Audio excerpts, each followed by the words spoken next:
Salut à tous, ça y est, j'ai enfin reçu ma commande Autodoc. Évidemment, j'étais pas là quand le livreur est passé. Donc du coup, c'est parti, on va la chercher au point de relais.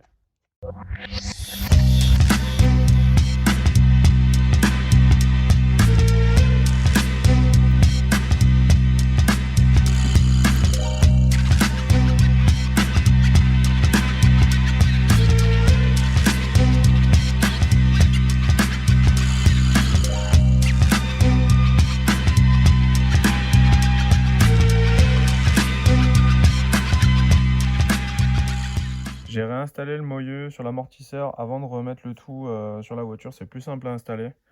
Donc là ici vous avez une petite encoche, vous pouvez pas vous tromper au niveau de l'emplacement donc du moyeu.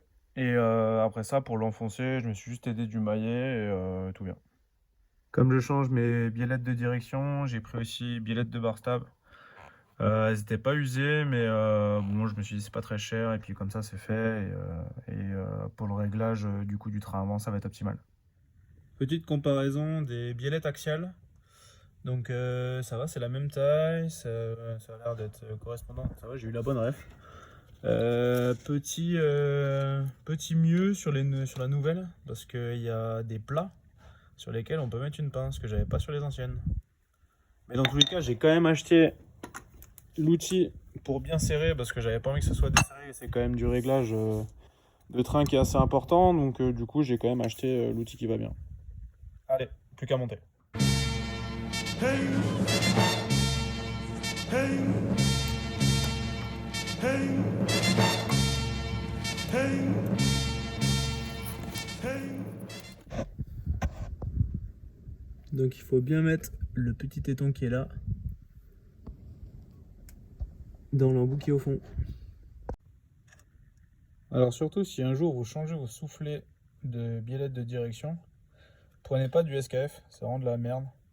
En fait là c'est hyper rigide et à l'autre bout en fait vous avez exactement le même tuyau en diamètre un chouille plus gros. Du coup je galère comme un rat à le foutre, alors que là vous avez une vraie tétine pour bien que ça s'insère, enfin du moins beaucoup plus facilement. Donc voilà, j'essaie comme je peux, j'ai mis du gras, j'ai agrandi de l'autre bout pour que ça rentre un peu mieux. Mais voilà, globalement, je galère pour un putain de soufflet de merde. Donc surtout, si un jour vous avez le choix, ne prenez surtout pas du SKF. Donc pareil pour la rotule de direction. Donc ça va, elles ont l'air sensiblement pareilles. À part qu'on voit qu'il y en a une qui a bien vécu. Bon, on va plus qu'à monter. Un peu de graisse cuivrée avant de remonter. Ça facilitera le démontage et le remontage. Voilà, ça glisse tout seul. Donc pour le réglage, je vais essayer de me baser sur l'ancienne, mais dans tous les cas, il faudra passer par le parallélisme. Donc pour la rotule ici, vous avez une espèce de cône en fait qui vient s'insérer dans le moyeu. Et donc du coup, pour qu'il rentre, du moins à serre, il faut plutôt utiliser un cri en dessous pour la rentrée, plutôt que de tirer au-dessus avec le boulon, c'est plus efficace avec le cri en dessous. Donc là, impeccable, on est en phase remontage. Et j'avais monté le disque et l'étrier, etc. Et au moment de mettre mon putain de capteur ABS, la vis a foiré dedans. Donc voilà, je vais essayer à l'extracteur, enfin du moins au pas inversé, donc il faut que je perce et que après je rentre cet outil qui va normalement me permettre de la dévisser, mais bon, à voir. Donc ça y est, j'ai fini de percer avec mon fourret de 2,5. Pas tout à fait à l'axe, mais ça devrait le faire pour pouvoir insérer mon extracteur. Donc là, je chauffe un coup pour dilater un peu la ferraille. Comme ça permettra une extraction plus facile normalement.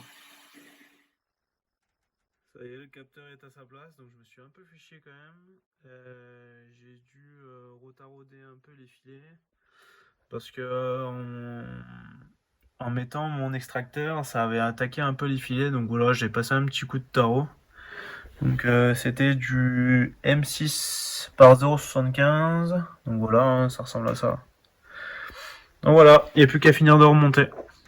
J'ai dû changer les plaquettes aussi parce qu'en fait il y a du gras qui a coulé sur le disque et donc du coup les plaquettes étaient imbibées de graisse et du coup ça entraîne un déséquilibre au freinage, donc du coup voilà, plaquette neuve, ça coûte pas grand chose et au moins c'est fait.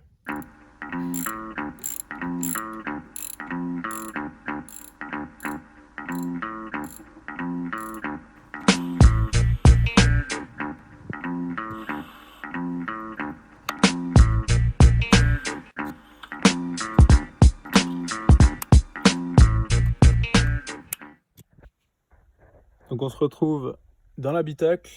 Donc il y a eu un poste demi plus un subwoofer et des enceintes sur la plage arrière.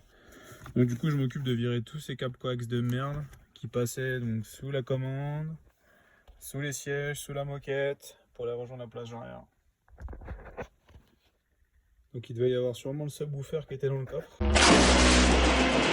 Parce que là on voit il y a un gros câble de masse sur lequel ils se sont repris ici. Et après ça, j'avais un gros câble d'alimentation qui partait depuis la batterie, qui longeait là tout le long sous la moquette et qui allait jusque dans la baie moteur. Et voilà, fini le tuning. On passe sur de l'origine maintenant. Et au passage, un petit bonjour à 135,3 dB qui m'a fait rêver quand j'étais petit. Olivier! Terminé aussi pour la plage arrière avec les trous. Une belle d'origine. On va s'attaquer à la fuite de liquide de refroidissement au niveau du radiateur de chauffage. Donc ça a l'air assez facile d'accès. Il y a l'air d'avoir 3 petites vis là qui tiennent l'espèce de cache. Et pour voir ce qu'on va découvrir après, mais ça a l'air assez simple. Donc ça y est, le cache est bien démonté. Donc on voit clairement de là où vient la fuite. Donc d'origine, vous avez une seule vis sur 3 de montée par Pajot. Ah! Donc ce qui crée aussi le déséquilibre au niveau de la pression d'un plastique sur l'autre. Et puis après ça, vous avez aussi l'usure des joints normales. Il y a 2 joints toriques à l'intérieur qui viennent à durcir, à s'user. Et puis voilà, puis ça crée la fuite, quoi. Donc voilà, plus qu'à démonter. Au niveau de ma baie moteur, je vais donc enlever les colliers qui tiennent les durites donc sur le radiateur de chauffage. Et je vais vider une partie, je vais faire au mieux pour vider une partie du liquide de refroidissement qui est tenu dedans. Parce que sinon ça va encore plus inonder ma moquette. Donc c'est un truc que je tiens pas à faire, donc du coup je vais essayer de me démerder pour faire sortir ça. Je vais voir comment je vais faire. Donc ça y est, c'est défait. J'ai utilisé un compresseur pour... donc j'ai fait rentrer l'air dans ce trou là.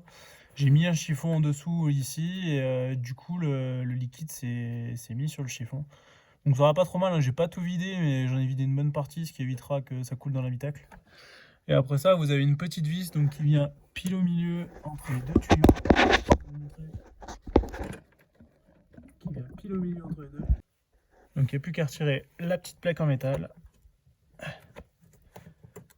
Voilà.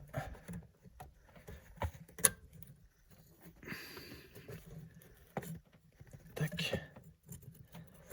Voilà. Et je vais pouvoir retirer mon tuyau à l'intérieur. J'ai mis un petit chiffon au cas où, il n'y a pas de liquide qui coule, vraiment ça goutte. Donc là le but c'est de venir faire levier.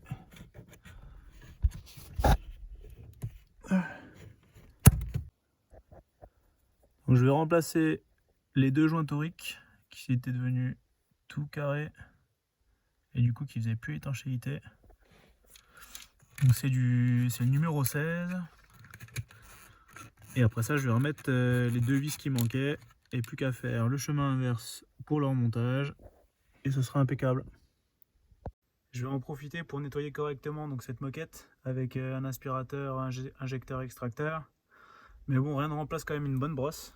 Je vais frotter un bon coup tout ça et après ça tout aspirer et ça devrait être comme neuf.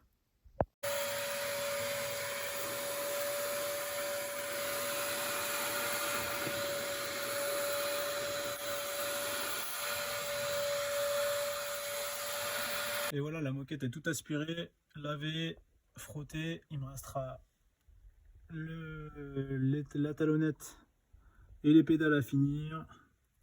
Et sinon, regardez la couleur de l'eau qui est ressortie de la moquette.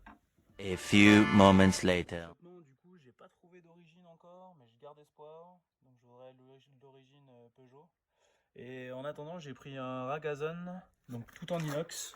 Donc inter plus silencieux arrière. Donc inter sans pare-flamme. Honnêtement, il y a des gros diamètres. J'espère que ça va pas faire trop de bruit. Ça va être du grand Mendes.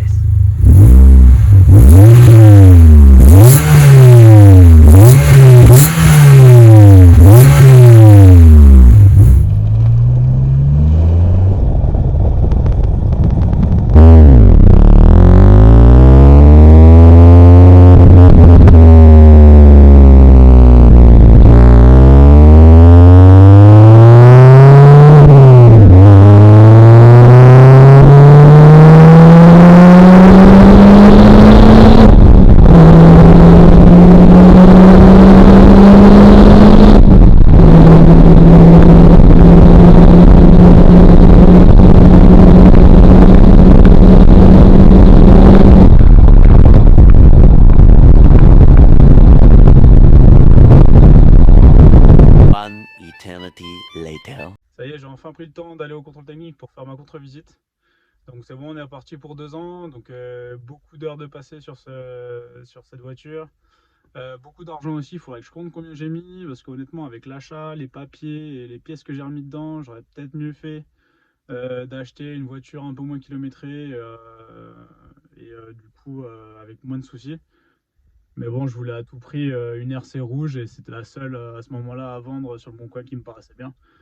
Donc voilà, je vous ferai un épisode avec le récap de tout ce que j'ai mis comme argent dedans pour savoir combien ça m'a coûté.